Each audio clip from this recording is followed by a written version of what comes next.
Gaera guici ulfinaan marfamee dhufuufi oolchi dhufuufi misirrichi Gaera guici ulfinaan marfamee dhufuufi oolchi dhufuufi misirrichi Gaera guici duumessaan marfamee dhufuufi oolchi dhufuufi misirrichi Gaera guici duumessaan marfamee dhufuufi oolchi dhufuufi misirrichi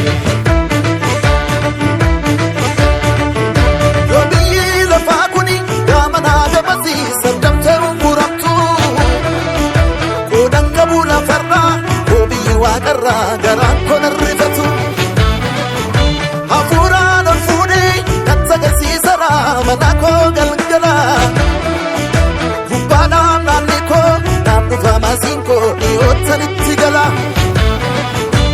Biyahara Adunyahara Ichiko arbutira mazinko Rufutira Biyahara Adunyahara Ichiko arbutira mazinko Rufutira Biyahara Adunyahara Ichiko arbutira mazinko Rufutira Biyahara Adunyahara Ichiko arbutira Ega dhaqaa maqaa abbaa fi ilmaatti kan hafuura qulqulluutti isaan cuubuudhaan saba hundumaa bartoota koo godhaa.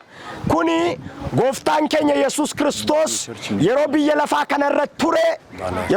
kanarra turetti bartoota isaaf dhaamsa dhumaa ergaa dhumaa biyya lafaa kanarratti waan isaan hojjechuu qaban ergama gurguddaan lama itti hime. Ergami gurguddaan lama ergamni tokko maa inni barsiisuudhaan bartoota koo godhaa. Erga bartoota godhanii booda immoo kan itti aanu maa inni cuubuudha. Kanaaf cuuphaa kan nuyi cuuphamnuu fi ergama guddicha gooftaan keenya Yesuus Kiristoos nutti kennee adeemedha. Kanaaf sirna cuuphaa kana kan gaggeessinu kanaafidha. Galanni gooftaaf haa ta'u.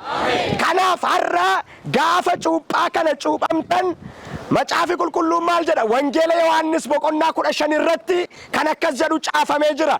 Yoo ana jaallattu ta'e ajaja koo raawwattu yookiis abboommii koo eegdodhe. Kanaaf cuuphaan kun ajaja gooftaan keenya Yesuus Kiristoos nuu kenne keessaa isa tokkodha waan ta'eef cuuphamuu kanaan ajaja isaa abboomamuu keenya kan ittiin mul'ifnu keessaa isa tokkodha. Galanni Waaqayyoof haa ta'u. Alleluuyaa. Kanaaf cuuphaan kun inni jalqabaa ajaja gooftaa keenya Yesuus Kiristoos biyya lafaa kanarratti nuu kennedha. Kan amaneef kan cuuphame hin fayyaa'edha. Kanaaf cuuphaan baay'ee murteessaadha. Yesuus Kiristoos gooftaadha. Namoonni tokko waa'ee cuuphaa gaafa kaasanii akkas jedhanii kaasu. Namichi fannoo irratti Yesuusin fannifamee yoom cuuphamee mootummaa Waaqayyootti galeera. Cuuphaanii mootummaa Waaqayyoo galuu keessaa qooda maalii qaba warri jedhan jiru. Kuni barumsa dogoggoraadha. Cuuphaan dhoksaa guddaa of keessaa qaba. Sababiin isaas namichi isatti dabalamnee isaa wajjin awwaalamneerra. Kiristoos humna abbaa isa ulfina qabeessaan warra du'an keessaa akkuma kaafame nus immoo jireenya haaraatti hin jiraanna. Akkuma du'a isaa wajjin walitti dabalamne akkasuma du'aa ka'uusaattis isaa wajjin walitti hin dabalamna. Nuyi deebine garba cubbuu akka hin taanetti dhagni inni cubbuu hojjetu akka badduu baafamuuf namummaan keenya inni moofaan isaa wajjin akka fannifamne hin beekna. Namni yommuu du'u humna cubbuu jalaa hin ba'a. Kiristoosii wajjin yoo duune garuu Kiristoosii wajjin immoo akka jiraannu hin amanna. Halleluuyaa. Sagaleen kun dhoksaa guddaa of keessaa qaba. Dhoksaa guddaa sagaleen kun of keessaa qabu keessaa inni tokko gaafa sirna cuuphaa raawwannee dhaqnee cuuphamnu maal gochaa jirra? Du'a Kiristoosii wajjin walii gallee isaa wajjin duuneerra. Halleluuyaa. Namummaa Addaam isa jalqabaa isa moofaa sana isa Addaamirraa jalqabee kaasee ture sana isa cubbuutti kufe sana gaafa bishaan keessatti cuuphamnu namummaa dhufoo moofaa sanatu awwaalama. Mena wajjin jedha maqaa gooftaa Yesuusin jedha.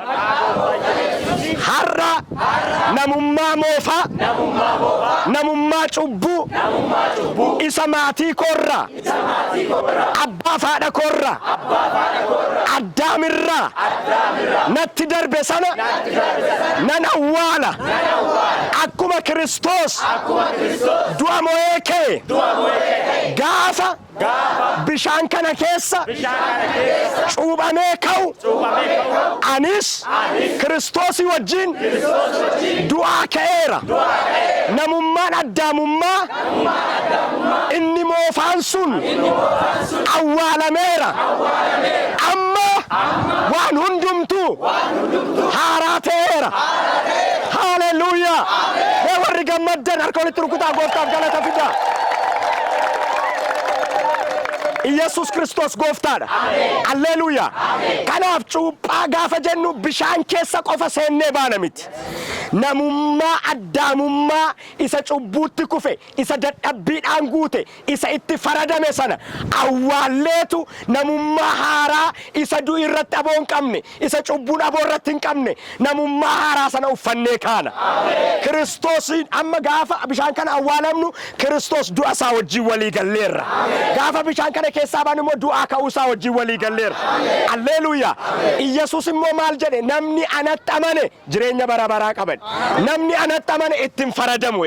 Kanaaf nu Yesuusitti amannee jireenya bara baraa qabna. Alleluuyaa. Gaggeessaan amantii warra kaanii yoo dhattanii gaggeessaa ta'anii gaafattan gaafa inni du'uuf ka'u eessa deemta? Jannata moo si'ooliin deemtannaan lafa naquun beeku. Yesus garuu akkas hin jenne. Namni anatti amane jireenya qaba. Ani karaadha jedhe. Ani dhugaadha jedhe. Ani jireenya jedhe. Namni anatti amanuudhaan jireenya bara baraa argata. Kanaaf har'a warri cuuphamtan kuni gooftaa Yesuusitti amantanii jireenya bara baraa argattanii. Alleluuyaa. Kanaaf tiksii isa dhumaa dubbiseen xumura. Qolaasiyaas boqonnaa 2:12 cuuphaadhaan Kiristoosii wajjin awwaalamtanii hojii aangoo Waaqayyoo isa warra du'an keessaa isa kaasetti amanuu keessaniin isinis immoo isaa wajjin du'aa kaafamtaniittu. Alleluuyaa. Amma cuuphaadhaan gaafa awwaalamnu Kiristoos akkuma awwaalame nuyis awwaalamneerra. Kiristoos akkuma du'ee mo'ee ka'e gaafa bishaan kana keessaa baanu immoo du'a moonee kaaneerra. Alleluuyaa. Yesus Kiristoos gooftaadha. Kanaaf anaan asumarratti naa ga'u amma namni Waaqayyoo magaalaa Finfinneerraa gammachuu isin keessa jirtan kana hirmaachuudhaaf gatii guddaa baasee nu gidduu jiru namni Waaqayyoo raajii miliyoon Azziraa isarraa yeroo gabaabaadhaaf turtii waliin goone gara sirna cuuphaatti darbinaa. Mee nama Waaqayyoo kana harka walitti rukunne haasiman.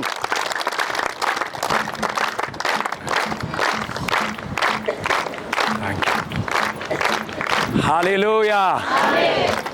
Sagalee ol kaasaati አሜን jedhame. አሜን። ክብር ለኢየሱስ ይሁን። ገለኒ ኢየሱስ ይፋተው። ይህ ታላቅ ቀን ነው።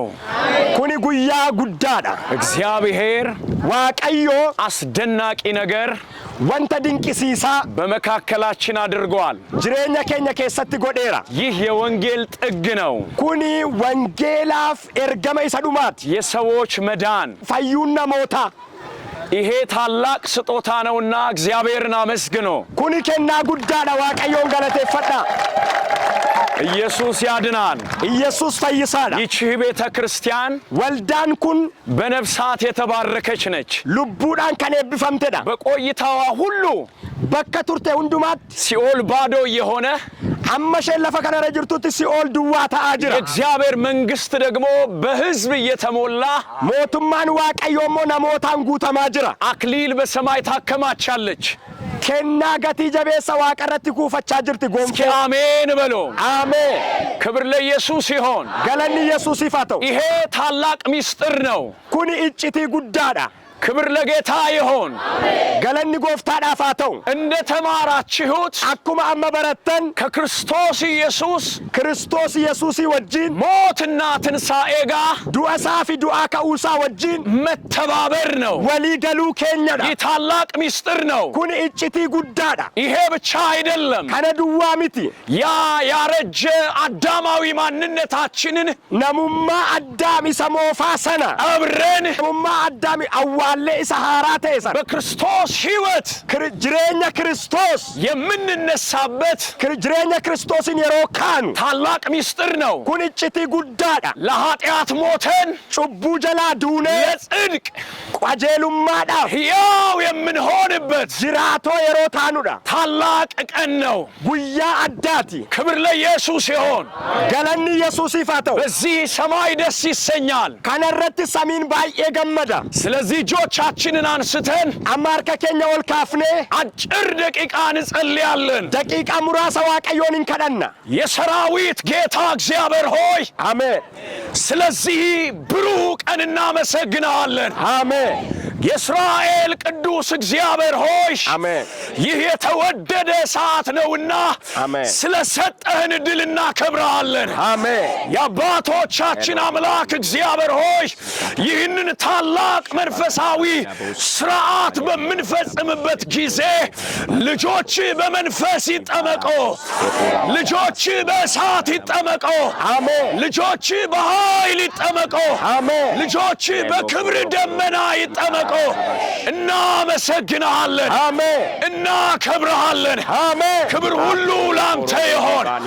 ተባረክ ኢየሱስ፣ ተባረክ ኢየሱስ፣ አሜን ተባረክ ኢየሱስ። አሜን በአዲስ ሕይወት ስለምንነሳ አሜን ለጽድቅ ስለምንነሳ አሜን እናመሰግንሃለን። አሜን ደመና መንፈስ ክብር በዚህ ይሆን። አሜን ክብር ሁሉ ላንተ ይሆን። አሜን ስለረዳሃቸው ስላገዝካቸው አሜን እናመሰግንሃለን። አሜን ይህንን መንፈሳዊ ሥርዓት ተቆጣጠር አሜን በጌታ በኢየሱስ ስም አሜን አሜን። ሃሌሉያ mee raajiidhaan waaqayyo siyaa eebbisudha. Eeshina wajjin harka keessa mirgaa ol kaasaa maqaa gooftaa Yesuusin jedha. Qilleensa kana dhiiga Yesuusiin bilisa baafneerra. Lafa kanarratti laga kanarratti dhiiga Yesuus waamneerra. Humnooti hamaan ergaan dukkanaa qilleensa kanarraa lafa kanarraa maqaa Yesuusin kan hidhame haa ta'u. Mee yaa Waaqayyo jedhaa ganama kana samiin nurratti haa banamu. Ulaan eebbaa ulaan dibataa nurratti haa banamu maqaa gooftaa Yesuusin. Mee yaa Waaqayyo jedhaa ija hafuuraa koo naa bani, gurra hafuuraa koo naa bani. Yesuus jedhaa si arguun barbaada, natti mul'adhu, naaf argami. Duumessa ulfina Waaqayyo, duumessa ulfina Waaqayyo, duumessa ulfina Waaqayyo, duumessa ulfina Waaqayyo, duumessa ulfina Waaqayyo. Jireenya koo dhuunfadhu, lafa kana dhuunfadhu maqaa Yesuusin. Ameen.